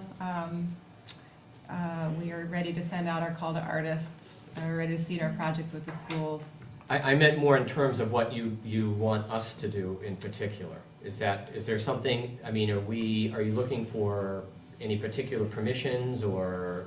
I'd like permission to work with Darby. Mm-hmm. Sure. Trustees? Yeah, sure. Darby, you okay with that? Pat? Like, maybe we should ask Darby's boss. Pat, okay with that? Yeah, well, let me get back to you. Okay. Yeah. I don't Sorry, have Pat. a number of I didn't mean to hours. step on your toes there. Both of them, no. Yeah, both of them. But I mean, in terms of, are you going to have exhibits on sidewalks and in public spaces? Do we need to, that kind of detail, we probably need to just have some formality to Right, it. so we probably need to know what you need to know. Okay. Yeah. As we get our art in, we'll have a better sense of what kind of demand we have for Okay. sidewalk space. As we meet with our businesses, if they want to set up something on the sidewalk, I think that we're gonna need. There will be, the way I'm envisioning this is that there will be a lot of, lights and action happening in the village that night. And so there may be a lot of technology and electricity needs for artists who are doing projection art or any live streaming of work or that kind of thing. So in terms of sidewalk, maybe not so much needing anything other than access to the sidewalks Right, to be able right. to do that. Well, for something like that, for example, for the train hop, we also, the police have to be involved because of Right. traffic concerns. Right. Public Works might have to be involved. Mhm. So, you on board with this, Rick? Yeah, he is. Awesome. So, I mean, so that's what we're sort of talking Mhm. about, and I think that Pat and Darby can give you maybe, when you start working with Darby, and Pat can get you, Mhm. get a little more specific about what we would need to be doing. Oh, yeah. Okay. Yeah. So it sounds like I can at least say with confidence that the village supports what we're doing in tone. I mean, can I say that? Not yet? I think you can pretty definitely say that. Okay. Yeah, I think we definitely support this in tone, absolutely. Mhm. Yeah, we're very pleased, I mean, well, I don't know.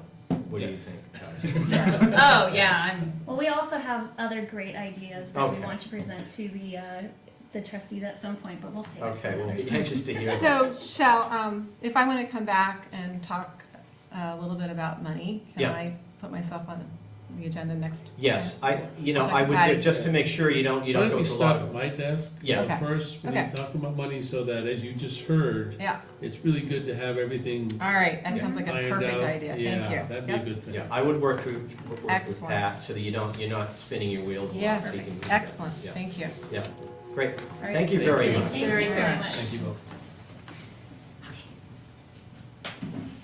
There's the sound of my favorite train. Okay. So we are now on to the trustee retreat schedule and topics. We don't have to spend a lot of time on this, guys, but I wanted to, we've placed it right before the trustee meeting schedule, so I thought, what's everyone's pleasure in terms of, our normal way of doing this is a pretty much a half-day event, but doesn't have to be. What's everyone got in mind? Thoughts? So are we thinking about a separate day, or are we thinking of changing a meeting day into a retreat day? That's, I don't know. I think that ties into the trustees' meeting schedule discussion too. Yeah. Exactly. So we can maybe, we can look at the meeting schedule and do that Just a if you blurry want. story. We normally have it in May, I think, Mm. I think that we shoot for May, but we frequently have it in June. So, Do the people who we're appointing on June 13th have to be present? Because I'm wondering if No. we did that day, if we did like a half day, that day, we could just get some business done and then go into a work session. Do you have more things for us that day? Not right now, no. not right now, but he will. Right. Do we can make the appointments earlier than June, right? Yeah. Because I was thinking of making them in the next meeting in May. In Just fact, I have to be even made told Rick that. by the first. We could, yeah, I mean, that's, Yeah. if you could do that, that's, Yeah, you open it just, up, so- they're just there because that's, That's still there, yes. Yeah. Yes. So that would be an open date, and then you want to do, are we thinking just a regular meeting, starting at 6:30 in the evening and going until, or what? What's everyone got in mind? Could we do it in an afternoon? Because if we do it in the evening, it's gonna be exhausting. Is it possible for us to? I don't know if I'm gonna be able to get the time, because I'm using time I'm taking off, I'll be gone for a week, so whatever, but if it doesn't, I'll miss some of it, and I'll make it when I get here, but, What time can you get here? well, I get out at 4:15 normally, so I could be here even, maybe, no, I could probably work it so I could get here maybe like a couple hours before that, so I mean, not noon time, but maybe shortly afternoon time sometime. Maybe One, 2 two. PM? Yeah, 2 PM, something like that would work. Can you do? Yeah. Would that work for everybody else? Sounds good for me right now. What's the date? June 13th. So are we thinking going from 2 until we're too tired to keep talking? Yes, that's right, until Until the everyone first stops person talking. drops? Does it include food? Absolutely. Absolutely. If we're going that long. Absolutely. Okay, so 2 PM on the 13th, that's a Tuesday. And we go, and with understanding that Dan might be a little late, but we'll have good food, Dan. Oh, yeah. So, and then we don't have to nail down, I don't think it makes any sense to necessarily nail down topics. I just put it there in case someone had something that they wanted preparation, or there was something we needed to know ahead of time. You know what I'm saying? Can we think about it and email you Absolutely. our ideas? Absolutely. Be all right? Absolutely. Okay. Yeah. Andrew, that good, Love it. Okay. Okay. Okay. Lori, you're gonna be okay with this? Yeah. Can we adjourn with it, right? Let's hope. Maybe. And not back in the Not, special that session. could be a problem. Well, that could be a problem. Right. Okay. Okay, so I think say no more, but why don't you just, I think I'll tell you, I think that we had some of the stuff in terms of, just to mention the topics, the initiatives that we have right now underway. We have manager recruitment is a process we are going into, that, I don't know if we want to be able to talk about that. The whole issue of public works, you two will know a lot more by then than you do now, so you don't need to be able to talk to us about that. But also, yeah, so anything that comes to mind, but TGIA maybe? TGIA, another one. I'd love to talk about the. Governance? Thank you. Me too. Okay, so, But also the idea for, I forget what we were trying to call it, an economic group or a, Yes. what am I Or trying to say? a local development corporation. Yes. yeah, oh, okay. And depending on what happens with TIFs, that could be a subject. It With didn't look like, well, that's on your count. Can we jump right into the manager's report since we're talking Yeah. about calendars? I was just reading yesterday, it doesn't look like TIPS is surviving. I think it's gonna survive, it's just a matter Okay, but of in how a way that many, matters to us. and if we would qualify. Right, But- because there's but- already 2 in Chittenden County. more than The 2. county thing is done, that's out. So it's So going it's to be two a to number eight for the the whole state, but I believe there will be economic factors. People that are worse off than us. Exactly, Yeah. so we Well, just have to wait and see. exactly, yeah. That's- So, it's right. okay. It's But it could okay. be, you know, depending on how it's finalized, it could be. It's a good thing, it's a good topic. discussion to have anyway. So this person, Fred Kenny, who's coming to talk to us, is he talking about tips in general or ideas for us regarding a tip? I think it's tips in general, Mhm. and certainly would be available to answer questions about ideas specifically. I mean, I'm under the impression that if there's movement on this bill and There is. there's potential to have a TIF, that it's gotta be shovel-ready before you even apply for it, because One would think, yes, but I Yes. must confess, I'm not intimately familiar with the topic's gonna be. I think that's just a Discuss. general, Yeah. how we do it, how we qualify, and how we. because it Okay. moves fairly quickly once you. I would think that there would be other communities anxiously awaiting the opportunity to Yes, there apply, are. so the closer we are to being ready. And there are people who are shovel ready. Yeah, yeah. But that doesn't, I still think it's something that we should better understand specific to Essex, since we've talked about it for so long. Absolutely. As time goes by, Yes. there could be That an might be a opportunity. worthwhile meeting to invite the select board to, Might be. even just for that presentation. But we do at some point have to have a joint meeting to talk about at least a couple of the items.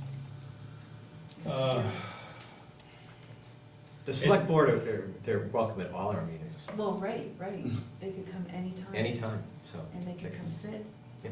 Yeah. Okay. Okay, is that an open invitation? Yes. It is.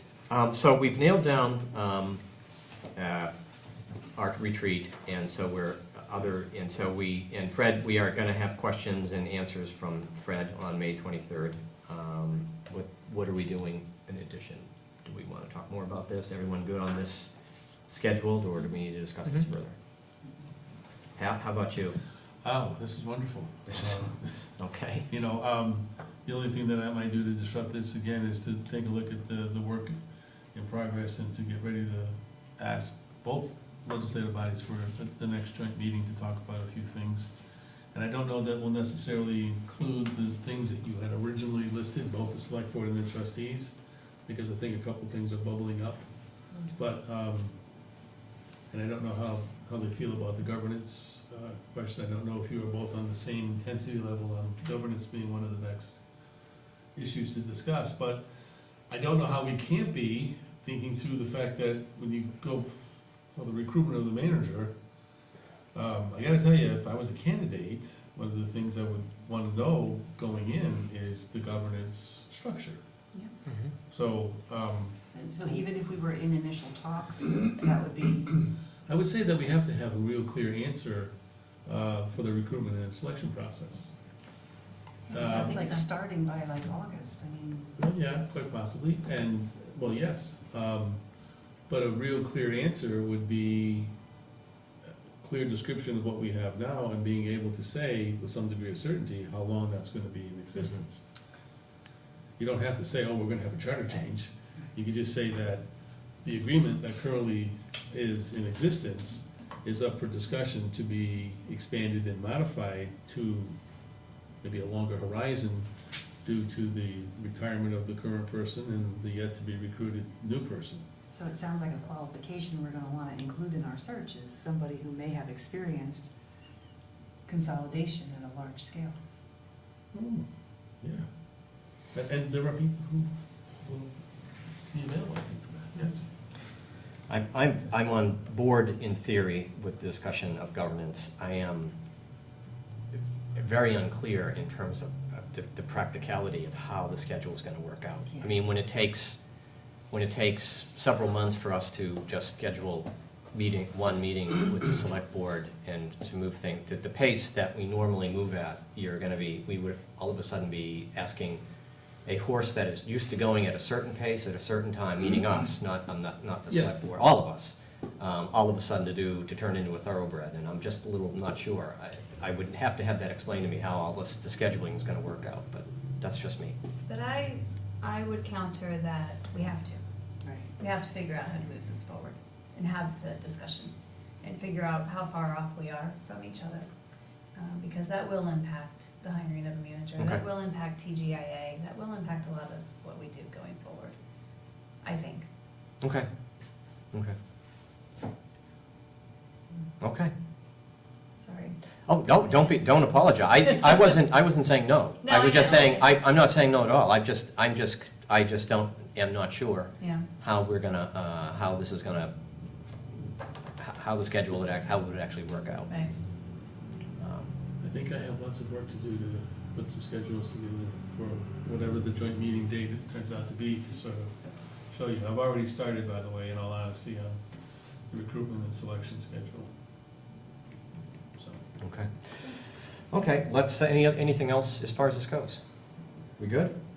So we will move on to, everyone has seen minutes from the Block Party Committee, Capital Program Review Committee. We're good with that. So we're on to the consent agenda. And the only, I think everything's fine with the consent agenda. Anyone got questions with the consent agenda? Everyone good? I'll move that we approve the consent agenda. Second. Any further discussion? All in favor? Aye. Great. And so now we are on to executive session, contracts and personnel. And does anyone want to read the I'll move that the admonition? trustees enter into executive session to discuss contract negotiations. Excuse me? Oh, yes, sorry. Yes, sir. My name, Yes. My name is Evan Alvanos. I live at 30 Grandview Avenue. Yes. We were the person requesting the street light. Yeah. Well, I'm sorry, we just approved it. Okay. It was in our, I'm sorry, Sorry about that. we just approved it. That was in our consent agenda, and it just got added in, and it's all We're set. good to go. Okay. You're good to go. Thank you very much. Thank you. welcome. Appreciate it. All right, I'll move that the trustees enter into executive session to discuss contract negotiations in Yeah, he accordance was- with one VSA, section 313A1B, and to include the municipal manager and assistant manager. Second. Any further discussion? All in favor? Aye. And we have another one? We have another one? Another one. We have two, only that one admonition, okay. Good. Yeah. So I will suggest that we take a brief break, recess. So you're not gonna discuss personnel, just the contract? no, we're gonna discuss personnel. I think we said She that. saved Oh, that. you had, She did you said say that. both? I'm sorry. Did I say that in the? I thought you said that. I just read it word for word, no. You No, didn't there's say- nothing So- for. Oh, you didn't say for what reason? Well, no, I said discuss contract I think you could negotiations. just add. I will further move that we enter executive session to discuss personnel. Yes.